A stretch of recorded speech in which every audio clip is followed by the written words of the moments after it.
Chief. Parts 2 to the story, y'all. So we left off with bro running out of the bathroom.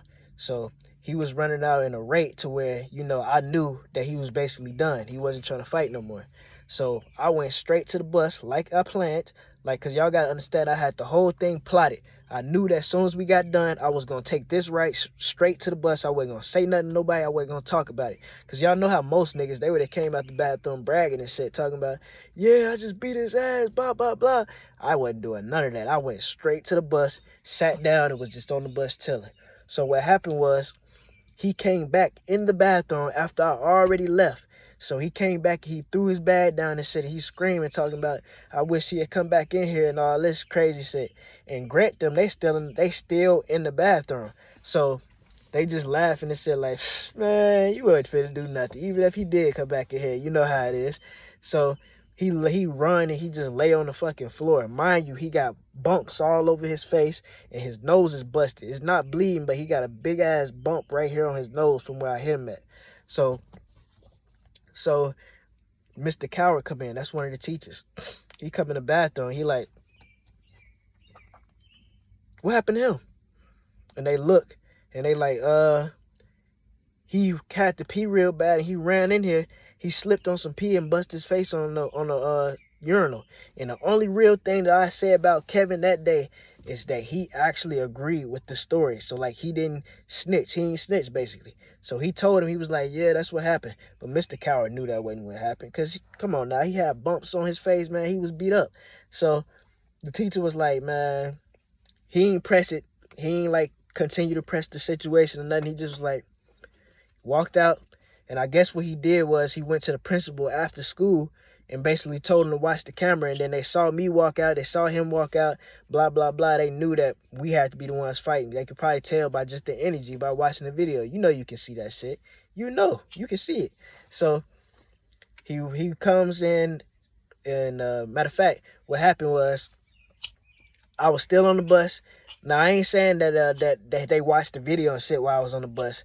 I should have told that part after what I'm about to say now. But I was on the bus and I'm nervous as hell thinking that, I was going to get caught and shit. But nothing happened, y'all. I went straight home. Everything went smooth how I planned it. Everything was good until I came back to school the next day. When I came back to school the next day, I made it through breakfast. I made it through the announcements. I made it through the warm-up. I made it through like the first 30 minutes of class.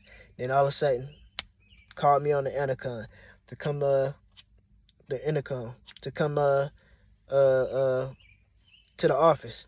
So I go to the office and whatnot, and I already knew what the situation was. So I went in there. I didn't try to, lie about it or anything. I told them straight up. And, they gave us 3 days of ISS because they didn't see the fight. So they couldn't suspend us. So that's how that story went. And I'm going to get to the message in this shit after I tell the next story. So the next story, it took place in probably like the 8th grade. And there was this friend that used to live in my same neighborhood. And his name was Matt. And he was a white boy, but he was one of them cool, down to earth white boys. Real cool. So there wasn't no problem with him, and there never is no problem with him. So we used to be, all the time hooping and shit. And mind you, me and him in that grade level was the coldest hoopers there.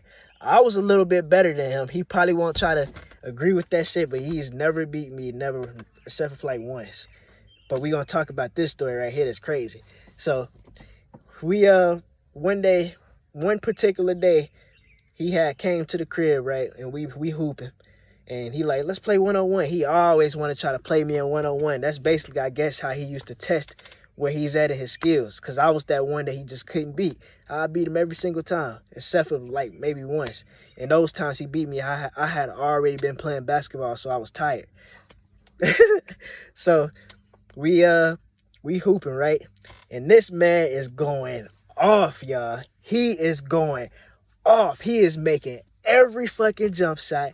He's taking me to the rack. He's killing me. And mind you, Matt was not fast. He wasn't quick. He was just real fundamental on his feet, and he was one of them Larry Bird type niggas. Like he knew how to pivot this way, right? But his favorite character was Kobe Bryant, so he was cold at that little back down jump shot and shit. I'm telling you, this was a cold ass white boy, one of the coldest ones I ever played with. I will give him those props any day of the week. Now, because he was one of the hardest white boys to ever beat for me. Well, he gave me the hardest time. Like I said, I beat him every time, but it was always hard. It wasn't easy. So he was cold with that little fundamental, you know, moving his feet and doing that kind of shit. So he was killing me, y'all, that day. He was killing me 9-0, and we was playing to 10, y'all. We was playing to 10, and he was killing me. So out of nowhere, the same as that story that I was telling y'all earlier, this energy just rushed into me. And I started using, like I held it in. I was like, okay. In the same way, I just let that shit out. And I started going off, y'all. I'm scoring back to back, just hitting jump shots. Boom, boom. Mind you, it's 9-0. I'm knocking jump shots down. I'm taking them to the rack. I'm not missing nothing. Everything I put up is going in. It's just going crazy, y'all. So I'm catching up. It's 9-9, y'all. It's 9-9, and I done made every single shot all the way up to 9. So I'm like, all right, I got one more point. After I knock this one down, I'll win the game. So I think I had just pulled up a little jump shot, and I missed it, y'all. I missed the jump shot. That was the first shot I missed. But luckily, with me being so athletic and so quick and so nimble like I was able to run because I knew I was going to miss. So I ran, I jumped, and I got the ball, and I think I had just put it back up and won the game, y'all. This man, when I tell you, he was so heated, because you know how when somebody beating you in basketball, they feeling good and shit, they laughing and shit, they cracking jokes, they like, yeah, I'm finally winning. My brother, he talking shit, he over there like, man, dude, I know you ain't gonna let Matt beat you. And I'm like, oh man, and he laughing and shit, Matt over there feeling good, because it's 9-0. This man, come on now, it's 9-0. So I had the most clamps on him and everything. Like, he just couldn't score. He couldn't get the ball, and he couldn't score. All the way till I got to 9. And I forgot to tell y'all, he had a jump shot. Like, he had the ball at 9-9. He had it because I told y'all I ain't missed the 9. I missed twice that 9. I forgot about that. I missed the first time, and he got the rebound. And he had the ball and shit, and he was about to get ready and score, like, but I had to put them clamps. And he took this jump shot, and he missed it barely, like, boom.